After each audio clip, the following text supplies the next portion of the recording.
दोस्तों, अमेरिका के राष्ट्रपति डोनाल्ड ट्रंप के दूसरे कार्यकाल में अमेरिका लगातार कई अंतर्राष्ट्रीय संस्थाओं से दूरी बना रहा है।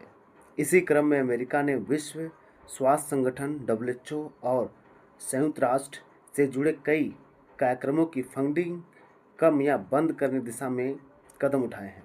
इससे दुनिया भर में यह सवाल उठ रहा है कि क्या अमेरिकी समर्थन के बिना संयुक्त राष्ट्र और उससे जुड़े कार्यक्रम पहले की तरह प्रभावी ढंग से चल पाएंगे, क्योंकि अमेरिका के फंडिंग के बिना बहुत ही व्यापक असर इसका हो सकता है।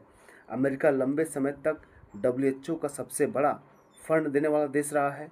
टीकाकरण, महामारी नियंत्रण, स्वास्थ्य अनुसंधान और आपातकालीन चिकित्सा सहायता से अन्य कार्यक्रमों में अमेरिका की आर्थिक और तकनीकी भूमिका बेहद महत्वपूर्ण रही है। तो दोस्तों, इसी न्यूज़ को हम आज डीपली कवर करेंगे। चलिए हम लोग स्टार्ट करते हैं। दोस्तों, ये न्यूज़ क्या कर रहा है, देखिए। अमेरिकी फंडिंग के बिना कहाँ तक खिंचेगी यूनाइटेड नेशन की गाड़ी। दोस्तों, ये न्यूज़ इसलिए इम्पॉर्टेंट है क्योंकि अमेरिका सबसे ज़्यादा इसमें फंड करता है यूनाइटेड नेशन में। यूनाइटेड नेशन विश्व की एक सबसे बड़ी संस्था है जो विश्व में आने वाली आपात सेवाओं के लिए किसी देश में तुरंत फंडिंग करता ही है। तो इसका सबसे ज़्यादा जो कोष भरने का काम करता है वो कौन है? अमेरिका है। अमेरिका इसमें सबसे ज़्यादा पैसा लगाता है। अब यहाँ पर क्या होगा जब अमेरिका अपना पैर खींच लेगा, ठीक है। अब देखिए क्या कहा जा रहा है, न्यूज़ को हम डिटेल में कवर करेंगे। दोस्तों, यदि आप हमारे इस YouTube channel the world wire पर पहली बार हैं तो आप हमारे इस यूट्यूब से जुड़ जाइए। ऐसे इन्फॉर्मेटिव वीडियो आपको रेगुलर मिलती रहेंगी। तो अमेरिका के राष्ट्रपति डोनाल्ड ट्रंप के दूसरे कार्यकाल में अमेरिका लगातार कई अंतर्राष्ट्रीय संस्थाओं से दूरी बना रहा। ये बात बिल्कुल सही है दोस्तों कि अमेरिका कई अंतर्राष्ट्रीय संगठनों से हाल ही में बहुत दूर बनाया, क्योंकि नाटो से भी उसका एक संबंध खराब हुआ है, क्योंकि ईरान के युद्ध में उन्होंने कोई सपोर्ट नहीं किया है, ठीक है। और कई संगठन है जिसको उस अमेरिका को लगता है कि भाई उसमें सिर्फ उसी का पैसा लगता है, बाकी देश नहीं लगाते हैं। तो इसी क्रम में अमेरिका ने विश्व स्वास्थ्य संगठन (डब्ल्यूएचओ) और संयुक्त राष्ट्र यूनाइटेड नेशन से जुड़े कार्यक्रमों की फंडिंग कम या बंद करने की दिशा में कदम उठाए हैं। इससे दुनिया भर में यह सवाल उठ रहा है कि क्या अमेरिकी समर्थन के बिना संयुक्त राष्ट्र और उससे जुड़े कार्यक्रम की तरह यानी पहले की तरह प्रभावी ढंग से चल पाएंगे। यानी बहुत से लोग ये सोच रहे हैं कि अगर अमेरिका समर्थन नहीं करता यूनाइटेड नेशन का, ठीक है, तो क्या अमेरिका जिन प्रोग्राम को चालू किया था यूनाइटेड नेशन के द्वारा, तो क्या वो चल पाएगा? आज हम इसी बात पर फुल डिस्कस करेंगे दोस्तों, ठीक है। आइए देखिए, डब्ल्यूएचओ में अमेरिका की भूमिका, फंडिंग का क्या महत्व है, यानी अगर फंडिंग करता है तो उसका क्या महत्व निकलता है, इसको देखिए। तो अमेरिका लंबे समय तक डब्ल्यूएचओ का सबसे बड़ा फंड देने वाला देश रहा है। यानी सबसे ज़्यादा पैसा कौन देता है डब्ल्यूएचओ को? अमेरिका देता है। टीकाकरण हुआ, महामारी हुआ, नियंत्रण हुआ, स्वास्थ्य अनुसंधान हुए, आपातकालीन चिकित्सा सहायता हुआ, जैसे कार्यक्रमों में अमेरिका की आर्थिक और तकनीकी भूमिका बेहद महत्वपूर्ण रही है। जाहिर सी बात है दोस्तों, अमेरिका इससे बहुत ज़्यादा सहयोग किया है।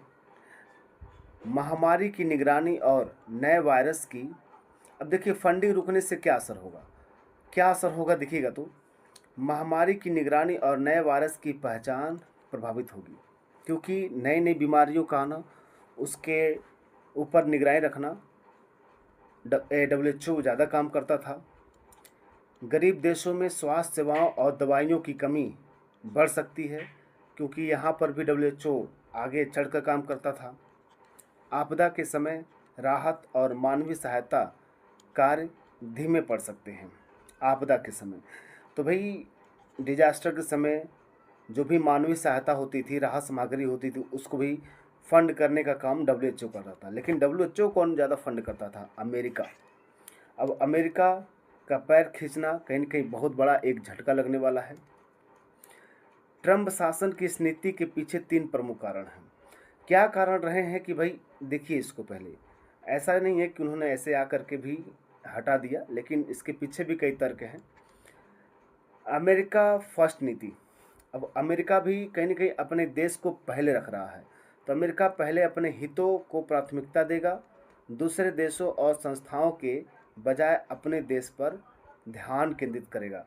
यानी ट्रंप के आने से कहीं न कहीं वहाँ के लोगों पर ये ज़्यादा जोर पड़ गया है और अमेरिका के राष्ट्रपति ट्रंप ने अपने यहाँ देश के नागरिकों के बारे में, अपने देश की मूलभूत आवश्यकताओं के बारे में कुछ ज़्यादा ही ध्यान केंद्रित कर दिया है। तो फर्स्ट नीति पॉलिसी लागू कर दिया है। राष्ट्रीय संप्रभुता। अमेरिका नहीं चाहता कि अंतर्राष्ट्रीय संस्थाएं उसकी नीतियों में हस्तक्षेप करें या उसकी संप्रभुता को प्रभावित करें। भाई अमेरिका का वो निजी मामला है, तो अमेरिका खुद नहीं चाहता कि जो भी दुनिया भर की अंतर्राष्ट्रीय संस्थाएं उसकी नीति में हस्तक्षेप करें। तीसरा है राजनीतिक पक्षपात का आरोप। ट्रंप प्रशासन का कहना है कि कई संस्थान चीन, रूस या अन्य देशों के प्रभाव में काम करते हैं। देखिए यहाँ पर कहना, ट्रंप प्रशासन का कहना है कि कई संस्थाएं जैसे चीन, रूस, अन्य देश के प्रभाव में काम करते हैं जो अमेरिका के हितों के खिलाफ हैं। यानी उनका कहना कि भाई ऐसे कई अंतर्राष्ट्रीय संगठन हैं जो रूस और अमेरिका के सपोर्ट में रह करके, यानी उनके पक्ष में, उनके झुकाव में रख के काम करते हैं। तो इन्होंने ये भी आरोप लगाए हैं। पहली बात क्या है, अमेरिका फर्स्ट पॉलिसी लगाना चाहता है, फर्स्ट नीति, ओके, राष्ट्रीय संप्रभुता, कि भाई उनके निजी मामलों को हस्तक्षेप ना करे, और राजनीतिक पक्षपात का विरोध। अमेरिका के हटने से खाली जगह कौन भर सकता है। अब अगर अमेरिका हटता है तो इस काम को कौन कर सकता है।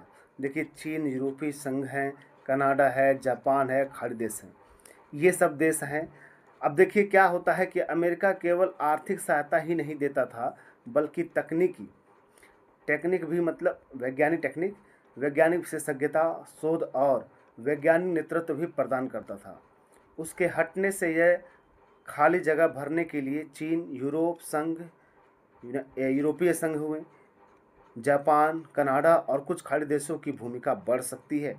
हालांकि इन देशों की सहायता अपनी अपनी प्राथमिकताओं और शर्तों के साथ आएंगी। भाई हर कोई भी देश अगर इसमें से आएगा, इसमें फंड करने के लिए पैर बढ़ाएगा, तो अपनी वो पॉलिसी लागू करेगा, अपने अनुसार वो उसको रेगुलेट करेगा, शासन कराएगा।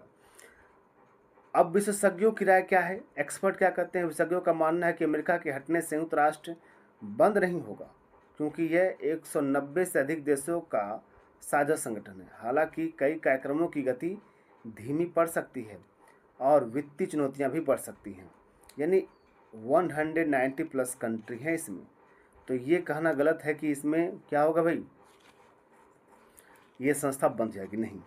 भविष्य की संभावनाएं क्या करें। यदि भविष्य में अमेरिका में सत्ता परिवर्तन होता है तो नई सरकार दोबारा संयुक्त राष्ट्र और WHO जैसी संस्थाओं में शामिल हो सकती हैं।